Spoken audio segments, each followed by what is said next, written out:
Hello friends, dental scaling அதாவது பல் சுத்தம் செய்தல் அப்படின்றது ரூட் பிளேனிங் அப்படின்றது இன்னொரு ட்ரீட்மெண்ட். சரிங்களா? டென்டல் ஸ்கேலிங் அதாவது ஈருக்கு வெளியே, அதாவது பல்லுக்கு மேலே படிஞ்சிருக்கக்கூடிய காரைகளை கிளியர் பண்ணுறது தான் வந்து டென்டல் ஸ்கேலிங் அப்படின்ற ட்ரீட்மெண்ட் வந்து சொல்லுவாங்க. சரிங்களா? ஸோ ரூட் பிளேனிங் அப்படின்றது வந்து பார்த்திங்கன்னா பல்ல வந்து தலைப்பகுதியாகவும் ஈரு கீழே உள்ளுக்குள்ளார இருக்கிற பகுதியை வந்து வேர் பகுதியாகவும் நம்ம சொல்கிறோம்.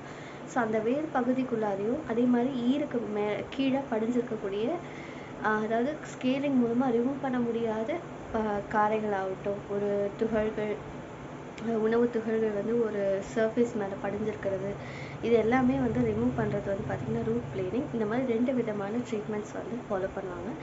ஸோ டென்டல் ஸ்கேலிங் வந்து மோஸ்ட்லி வந்து ஒரு விசிட் இல்லை 2 விசிட், உங்களுடைய பல் மேலே படிந்திருக்கக்கூடிய காரைகளை பொறுத்து நம்பர் ஆஃப் விசிட்ஸ் வந்து உங்களோட டாக்டர் அட்வைஸ் பண்ணுவாங்க. டென்டல் ஸ்கேலிங் பண்ணும்போது சம்டைம்ஸ் ஒரு மினிமலாக ஒரு கூச்சம் வந்து நீங்கள் ஃபீல் பண்ணலாம். இன்னொன்று, பல்லுடைய காரைகள் ரிமூவ் பண்ணுறது மூலமாக சம்டைம்ஸ் ஈறுகள்லேருந்து ரத்த கசிவு வர்றதுக்கு வாய்ப்பு இருக்குது மைல்டாக.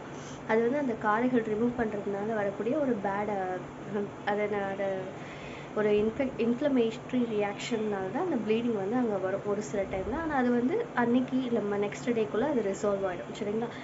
ஸோ டென்டல் ஸ்கேலிங் பண்ணுறதுக்கு நீங்கள் வந்து எந்த விதத்துலையும் நீங்கள் வந்து பயப்பட தேவையில்லை. ஸ்கேலிங் பண்ணும்போது மைல்டு கூச்சமோ ஒரு சில டைமில் ஒரு சில இடத்துல ரத்த கசிவு ஏற்படவும் வாய்ப்பு இருக்குது. இதை தவிர்த்துட்டு மற்றபடிக்கு டென்டல் ஸ்கேலிங்னால வந்து பார்த்திங்கன்னா உங்களோட ஈறுகளுக்கும் உங்களுடைய பற்களுக்கும் சுகாதாரத்தை மட்டுமே கொண்டு வரும். சரிங்களா?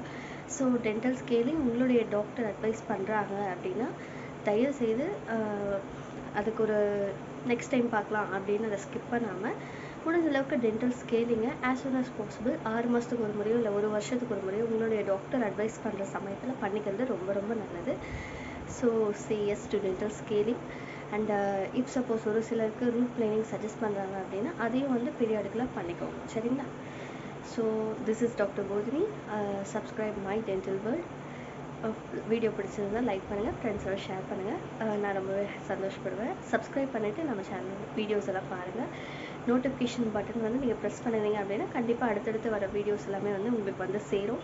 உங்களுக்கு ஏதாவது ட்ரீட்மெண்ட்ஸ் பற்றி ஏதாவது தெரிஞ்சுக்கணுன்னு ஆசைப்பட்றீங்க அப்படின்னா அது கமெண்ட் செக்ஷனில் டைப் பண்ணுங்கள். கண்டிப்பாக அதுக்கான வீடியோஸை வந்து நாங்கள் போஸ்ட் பண்ணுவேன். சரிங்களா? Thank you so much friends. Subscribe my dental world.